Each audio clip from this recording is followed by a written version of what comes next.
Hello everybody and welcome back to Wildcard Workshop. Today we're going to be starting on a more complicated project. You remember when we looked at the config INI settings before? Well, we're going to expand on that a little bit and show an alternative method of setting up mod configs using, well, several different systems. So for that reason, this is actually going to be broken up over the next few videos where we tackle different subjects. This first one, we're going to set up the save game object in class. And I'm going to show you how to use those to serialize data. And then in the next video, we're going to look at multi-use and how we can add our own options to those radial menus that you see when you look at structures and creatures. And then in the next video, we're going to look at UMG, which is Unreal's method of creating UIs. That's their system for it. And that one's a little bit finicky, so that's going to be a fun video. But yeah, that's our objective. We're going to look at our Dino Shrine mod again, and we're going to swap our settings over from being the server-side INI config to this save game object. That way we can change those settings in-game. And the way we're going to particularly set it up is we're going to actually make it so that each structure can have its own settings. Now, over the next couple videos until we reach the end, you won't really see the effects to see, that it's working. But once we've kind of pulled all of these systems together, I'll be able to show you how they interact and how we're passing data from one piece to the next and using that to create our interface system for settings. So without further ado, let's hop over to the dev kit. All right, so here we are with our Dino Shrine mod. Now I've already made the changes to it, as I have been for the last few videos.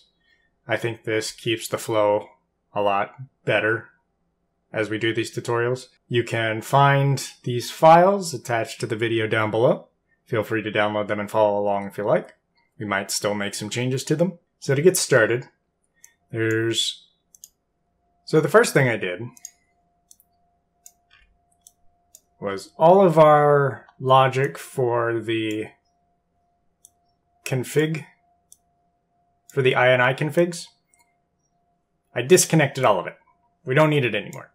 Okay, we're moving on to a better system. So we can actually just delete that. And in fact, we can delete all of these because these are no longer being used. Respawn delay, spawn X offset, spawn Y offset, spawn Z offset, and show visual effect can all be deleted. Make sure to leave that persistent settings struct there. This is sort of where things have been moved.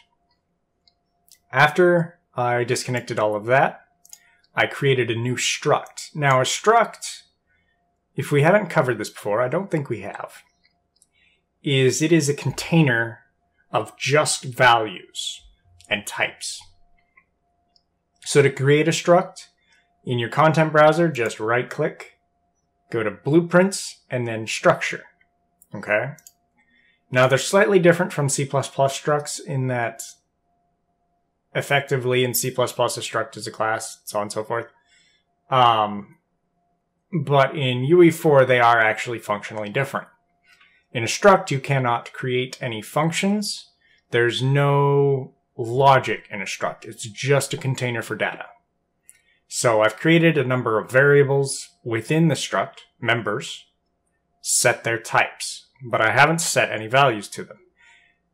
And I don't recommend you do. There is actually a quirk with UE4 structs where any value that you put in as a default in a struct equates to null. So I just recommend always leaving the defaults at their standard zeroed out false values. And then you will have a guaranteed consistency with your structs. So we've done that. We've created we just moved all of the variables that were in our Dino Shrine BP, all the ones that we just deleted, and we put them in this struct. Okay, now there's one extra one, and this is structure ID, and I'll explain this one in a moment and why we're using it. But if we come back to the Dinoshrine BP, no, excuse me. The next thing I created was the save game object. Now to create one of these, you'll create a new blueprint, but you're going to make the parent save game right here, this. Okay? So you want to make a child of save game for one of these objects. And these are what we're going to use to actually serialize our data from the game. Now if we come in here, you'll notice I've got two arrays, Dinoshrine Saves and Dinoshrine Registry. And I'll explain both of those in a moment. But you'll also notice I added all of those variables in here again. And the reason I did this is just so that I could set their default values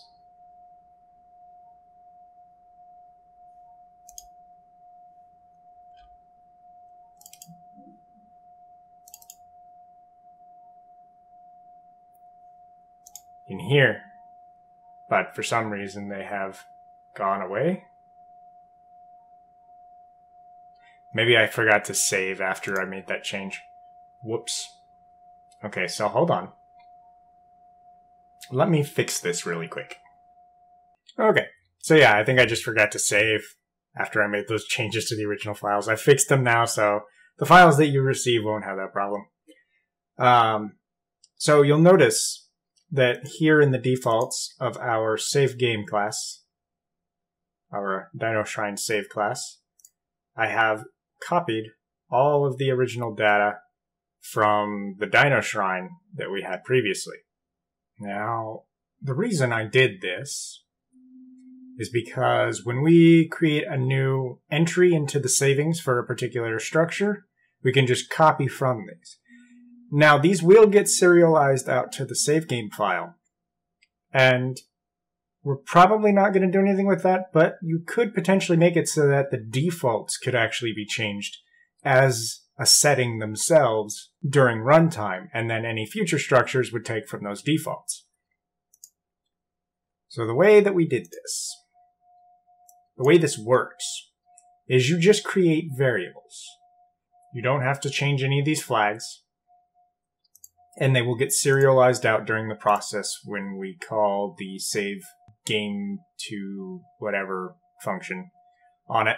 Now, I also have a couple functions in here. Now, functions don't get serialized out. These are just a way for us to create data handling for the object, which I did do. I created two functions.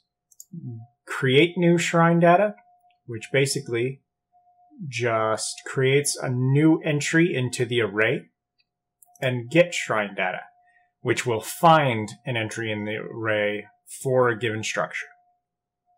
Now, if you noticed, it again takes this structure ID. I will show you how to get this. But it takes that structure ID, it adds it to this Dinoshrine registry. This is mostly a matter of convenience. Okay? So we get that added to that Dinoshrine registry, it returns the index for which where that entry was added into the array. And then over here, I set an element of that array at that index to this new structure. And I click size to fit just to make sure that it resizes the array, and it ensures that it helps ensure that these two arrays stay equal in length, in size, the number of elements. And that will make life a little bit quicker when we come to get shrine data, because the way this works is I've just set up this registry. It's just an array of integers, which are the structure IDs. So we give this function the structure ID again. It looks, we find in that array where that structure ID exists, and it returns the index of the first instance. With that index, we then get the structure at the same index from this array and return it. And that's just a little bit faster than iterating through every instance of this array of structures and then trying to compare the structure IDs in that with what's given. This is just a bit faster. So now we've kind of gone over our save game class. Let's actually put it into place. So in place of where the config options were before, we branched off from all of this has stayed mostly the same. The only difference is now we are getting from this variable. We'll come to that in a second. So from here, we want to get the structure ID, because this is going to be, we want the instance of this structure, the sort of the ID for it, so that when the game is loaded again, we have something that's consistent with the structure that we can use to find the settings with. So I'm going to use the structure ID. So I get a reference to self, to this Dino Shrine instance. It returns the structure ID as an integer. After that, we do does save game exist. Now, what it's looking for is it is looking for a file. In the case of the dev kit right now, if you go into your dev kit directory, you go under shooter game saved, there is going to be a folder that will pop up later when we do a quick test run of this. It should be in the same place for the live game. It'll be under shooter game saved, and then there will be a folder called save games. And a file will appear in there when we get to that point. So if the file does not exist, we want it to create a new one. So we fed it the class of our Dino Shrine save, this one here. So it's going to create a new instance of that save game object. It'll return the instance. Now instantly, I'm going to tell it to save. Now, the thing that you need here is slot name. The slot name is going to be the name of the file, and this can actually be a path either as well. It's relative path though, so it would start from your shooter game saved directory, and then you can do like Dino Shrine / whatever, and it will create a file in the Dino Shrine directory, apparently, under that saved folder. So if we go back over here, doing it like this will add a folder called Save Games, and then in that Save Games folder, there'll be another folder called Dino Shrine, and then inside of that Dino Shrine folder, there will be a file called whatever Dino Shrine. But we don't want to do that. We just want one file. We're not creating new files for every Dino Shrine structure instance. We're just saving them all in a single file. So once it has created the file, we're going to load it up and get the instance back, just to make sure we're working with the exact instance and all that. By the way, this user index, don't worry about that. You can just leave that as 0. It doesn't really do anything for us.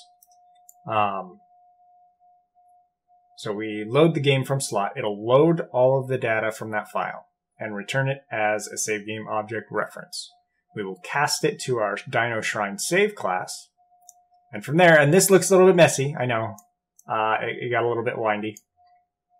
So from here, we pull off of the Dino Shrine save cast, and we call the function on that class get shrine data. Now I know at this point you're thinking, oh, we haven't created it yet. Well, we need to know if we need to create it for this structure, so we get the shrine data first.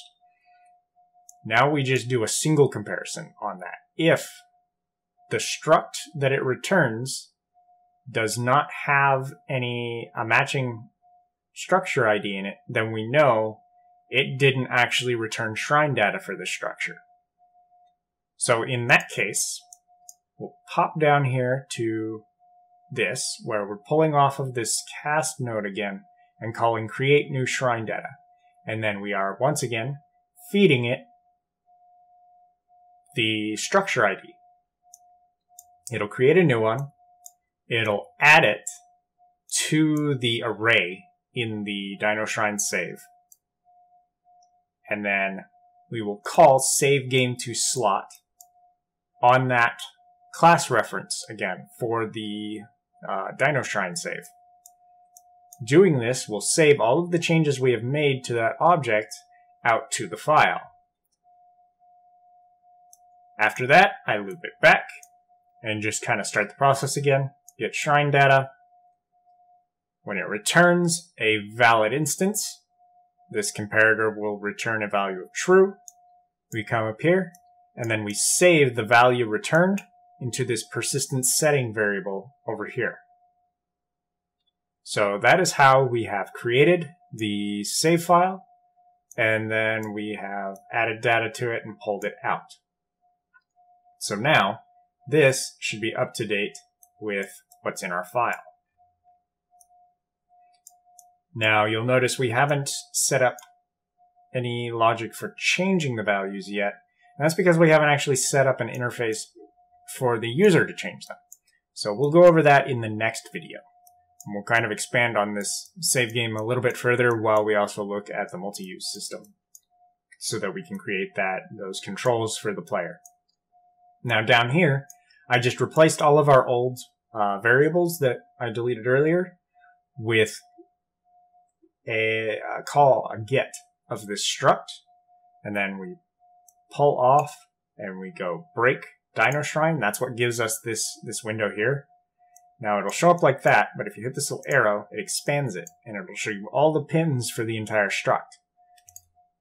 So all you have to do is just pull off the pins for the one that you need, and then feed it into our target. Like down here, we've got our spawn X, spawn Y, and spawn Z offsets going into where the old variables were. Over here, the respawn delay is going into this retriggerable delay, just like before. And then the spawn buff class and show visual effect are going up here and over here. And dino spawn class goes in here. Now all of this basically makes it so that the mod should look functionally no different than it did the last time that we made any changes to it, except that now the game user settings INI changes won't actually affect it because we've disabled that functionality. So if I take our primal game data, pop it into the map, and hit play in editor, then I will give myself a few instances of the shrine, pop it down here, and spawn. And look, there's our turtle again, and with its fancy visual effects. So now we have maintained functionality. There hasn't been any regressions in behavior. It works just as it did before. We've just set up the framework for our next iteration of the settings features. And we'll look further into that in the next video. I did kind of want to touch on, since we're talking about serialization and saving data, so for certain types of classes, you have the ability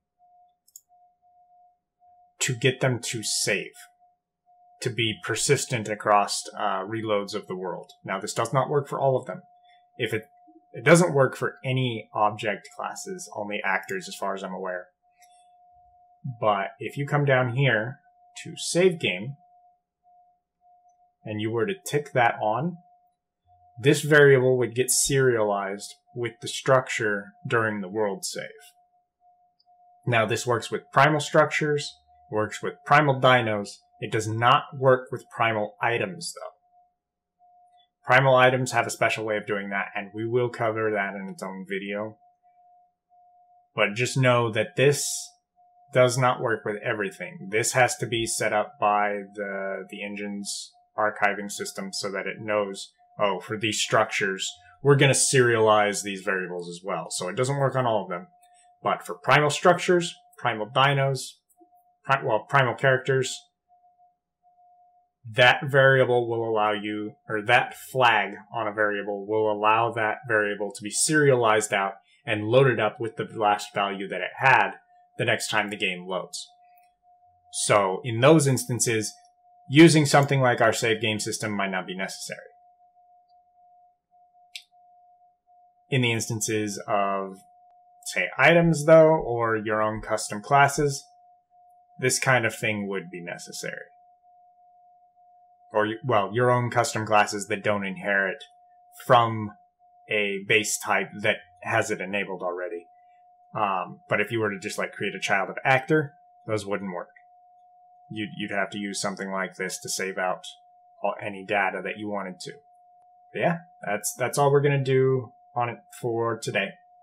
Next video, multi-use and expanding our save game functionality so that we can change settings at runtime. And then the video after that, UMG.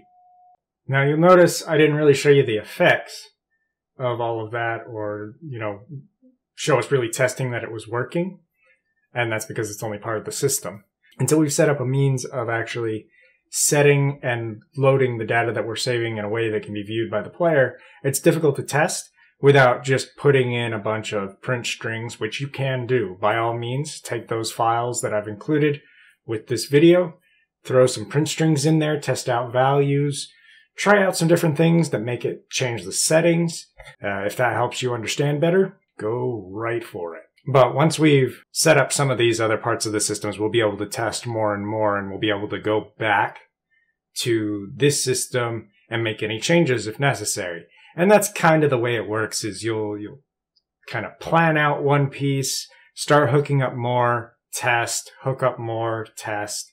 So in the next video, like I said, we're going to be looking at the multi-use system, which is the system that was put in place for the radial menus and the options on structures and creatures. So we'll look at that. I'll show you how to set that up, and we'll add an option for changing the settings. And then we'll be moving on to UMG, and then putting everything together and testing it. So until next time, happy modding.